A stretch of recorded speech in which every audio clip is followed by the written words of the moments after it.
YCP ప్రభుత్వం తిరుమలను అక్రమార్జనగా మార్చుకుని హిందువుల మనోభావాలను కించపరిచింది అని భక్తులు ఆరోపించారు. కర్నూలులో టీడీపీ నేతలు భక్తులు ఆలయ శుద్ధి కార్యక్రమాన్ని చేపట్టారు. పెద్ద కడుబూరు మండలం బావులదొడ్డి శ్రీ వెంకటేశ్వర స్వామి ఆలయాన్ని పసుపు నీళ్లతో ఆలయాన్ని సంప్రోక్షణ చేశారు.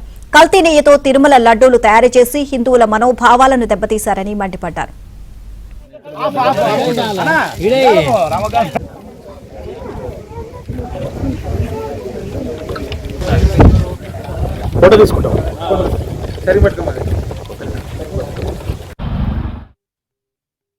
కల్తీ నెయ్యితో అంటే దాదాపు కెమికల్స్తో తయారు చేసి వేల కోట్లని దోచుకున్న ఘనత మన జగన్మోహన్ రెడ్డికి దక్కుతుందని సభాముఖంగా తెలియజేసుకుంటున్నాను.